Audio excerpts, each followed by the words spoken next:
times with the patients, going through substance use history, things like that, where you just take more time to sit with patients and get to know them better, which none of that is required for someone who's inpatient, but it really makes a difference. And the patients will really appreciate it. And I think the staff and attendings recognize that because they can tell that you have a good relationship with the patient, that you're actually caring about their care.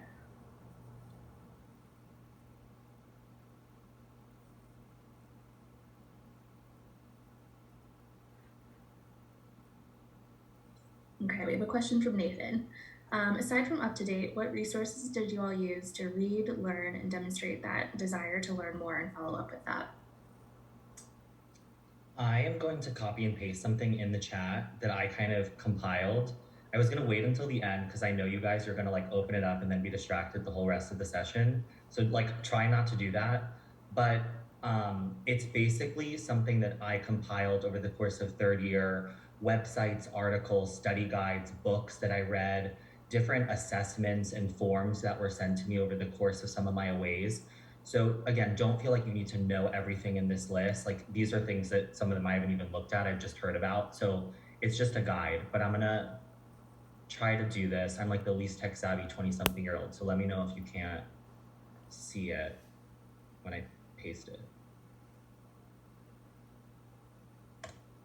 And then it's open to all of you, edit it, send it to your friends. Like nothing in there is like copyrighted, at least by me, so.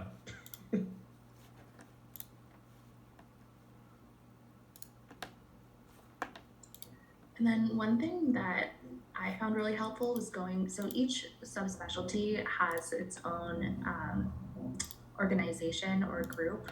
So like for CL, there's the ACLP, Academy of Consult Liaison Psychiatry, and they had, I have to find it, I'll look for it, but they had a series for residents where they went through all the different topics, and like they talked about psycho-oncology and caring for patients who are newly diagnosed with cancer.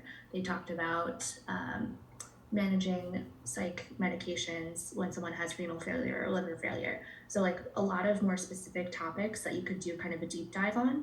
And that was kind of a good overview for me, like for if I had a specific patient, then going and looking at that slide deck, in addition to kind of specifically searching on UpToDate. So I'll look for that.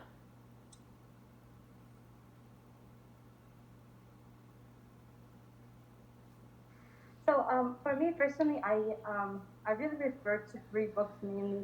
So I happen to have a copy of the DSM-5 at home. It was like one of the gifts people got me when I got into med school. So it's good to review like certain stuff that I thought a patient had, and then I wasn't sure because it wasn't like the attending didn't have in their assessment. For example, for one of the patients, I thought he had antisocial personality disorder. So I had to go back and see like if he fit the criteria, so that way I didn't like look like an idiot when I opened my mouth. I was like, oh, I think he has that. So they tend to say, but why do you think that? And I'm like, I don't know, just a feeling, because that's not DSM criteria. So that was like that's helpful. But to be honest, you don't have to buy the physical book. Almost everything is available online. Another one was Psychodynamics, Psychotherapy in Clinical Practice by Gabbard. I only have that because I'm very interested in psychodynamic psychotherapy. It's my favorite psychotherapy approach. And it was helpful for me because sometimes in those afternoons, I like to play therapist at times. And to be honest, the patients do appreciate it because it gives them time to talk to someone for a long period of time. And they do enjoy it a lot. And like some patients requested it daily, but I'm like, I'm sorry, I have to talk to other people too. But it was a lot of fun, and it helped me, to be honest, like learn a little bit more about what kind of questions I have, and it was definitely very informative and interesting. And the third book was given to me. I wish I still had it, but at the beginning of my AI, my attending gave me a book. It was published by the American Psychological Association, not RAPA, and it's about the biopsychosocial model and how to write a notes around that. But that helped me also frame each patient in the biopsychosocial setting. So whenever I was approaching a patient, I'm like, well, what factors are present here versus there versus there? So it really helps in terms of like planning for me, because then my attending expected me to have a plan. Yes, the medications, he's like, it's okay if you don't know that, you don't know dosages, it's fine, we'll teach you that. But he at least wanted me to figure out the bare bones of like, well, dispo, like when should this patient leave? How long should they be here? And like it was okay to be wrong. He appreciated that at least I tried to back up what I was saying with something, and that textbook was helpful.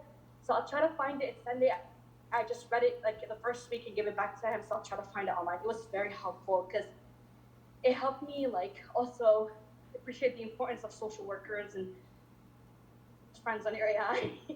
They're amazing. Same with the nurses. I'm like actually friends with all the nurses on the psych floor. Uh, they're amazing.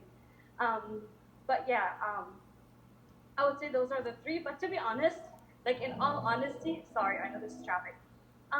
Up to date is more than enough. There's so much on up to date, so much to read about different things, whether that's farm or even some psychotherapy stuff that's helpful. And Google is your best friend. And remember, you're here to learn. They're not expecting you to know everything. If you don't know, it's fine. Just say it. And you even trying is gonna go a long way in my experience.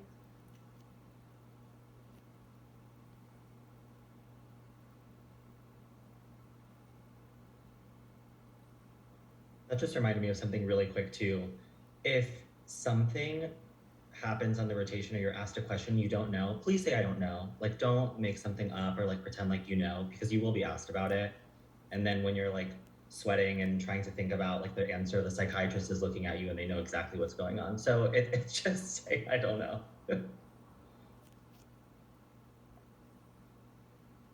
Also, like if you say you know something and then turn out you didn't, like you're gonna look bad and you're gonna be nervous the whole time. So that's not good for your wellness either. So definitely second that, Kyle.